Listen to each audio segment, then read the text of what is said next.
নমস্কার, অন্য পৃথিবীর আরেকটি ব্লগে আপনাদের সকলকে স্বাগত। এই মুহূর্তে আমরা আছি হায়দ্রাবাদে এবং চলেছি হায়দ্রাবাদের সেই বিখ্যাত জিনিসটি টেস্ট করতে। হ্যাঁ, নিশ্চয়ই বুঝতে পেরেছেন, অবশ্যই আমি হায়দ্রাবাদি বিরিয়ানির কথা বলছি। হায়দ্রাবাদে আসবো আর বিরিয়ানি টেস্ট করবো না, এটা কখন হতেই পারে না। তাই আমরা চলেছি প্যারাডাইসে। এটি একটি ওয়ার্ল্ড ফেমাস রেস্টুরেন্ট বিরিয়ানির জন্য। আরও অনেক জায়গায় বিরিয়ানি পাবেন, সবগুলোই ভীষণ টেস্টি শুনেছি, কিন্তু প্যারাডাইসের ব্যাপারটা একটু আলাদা। কেন ওয়ার্ল্ড ফেমাস সেটা বোঝার জন্য প্যারাডাইসে যাওয়াটা খুব জরুরি। চলুন, আমাদের সঙ্গে আপনারাও চলুন। শুনেছি হায়দ্রাবাদ বিরিয়ানির স্পেশালিটি হলো যে এখানে ম্যারিনেশন করার পর কাঁচা মাংসের সঙ্গে আধ সেদ্ধ চাল দিয়ে দমে রান্না করা হয়। আমরা কিন্তু যাচ্ছি বেগমপেটের যে প্যারাডাইসটা আছে সেখানে, এটাই নাকি মূল শাখা। চলুন। অটোওয়ালা দাদার কাছে জানতে পারলাম আর কিছুক্ষণের মধ্যেই এই ফ্লাইওভারটা ক্রস করার পরেই আমরা পৌঁছে যাব।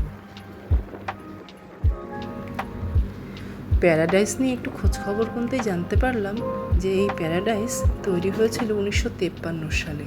তখন অবশ্য এখনকার মতো এই প্যারাডাইস ছিল না, একটা ছোট্ট ক্যাফে ছিল। একটি গার্ডেনের মধ্যে কিছু ছাতা দিয়ে একটা ছোট্ট ক্যাফে খুলেছিল।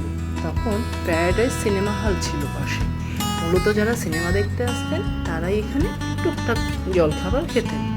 ধীরে ধীরে প্যারাডাইস উন্নতি হতে শুরু করে এবং 1978 সালে এই প্যারাডাইসের যাত্রা শুরু হয়। এবার তারপরে আর ফিরে তাকাতে হয়নি। বর্তমানে 1500-র বেশি কর্মী প্যারাডাইসের বিভিন্ন শাখায় কাজ করে। এখানকার বিরিয়ানি মূলত অ্যাকচুয়ালি ঝাল মশলা এসব হয়, মিঠা মিষ্টি এনারা খুব একটা পছন্দ করেন না। সত্যি কথা বলতে হায়দ্রাবাদ ঘুরে আমি মিষ্টির দোকান হাতে গোনাই কয়েকটা পেয়েছি। কেমন যেন সোনার দোকানের মতো মনে হয়েছিল আমার। সেখানে মিষ্টির দোকানগুলো খুব সুন্দর সাজানো থাকতো এবং সেখানে কেজি দরে মিষ্টি বিক্রি হয় এবং বেশিরভাগই ঘিয়ের মিষ্টি। তার স্বাদ অপূর্ব। এখানকার মানুষ সাধারণত ওই দিওয়ালি বা কোনো অনুষ্ঠানে বেশি মিষ্টি কিনে, এছাড়া নাকি কোনো অনুষ্ঠানেই মিষ্টি যায়, এমনিতে খুব কমই এনারা মিষ্টি পছন্দ করেন। যাই হোক, বলতে বলতে চলে এলাম।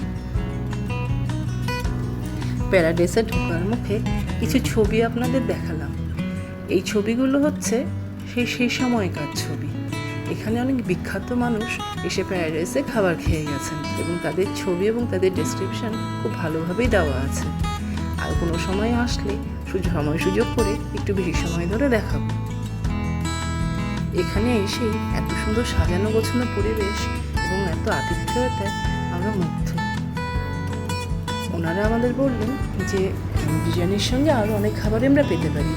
আমরা পনির টিক্কা আলু দিয়ে একটা জিনিস নিয়েছিলাম এবং বিরিয়ানি নিয়েছিলাম। তবে 2 প্লেট বিরিয়ানি আমার মনে হয়েছে অনেকটাই বেশি আমাদের 3 দিনের জন্য। 1 প্লেটই মনে হচ্ছে যথেষ্ট ছিল। তবে এনারা বারবার আমাদের জিজ্ঞাসা করছিলেন যে আমরা ঝাল কতটা খেতে চাই।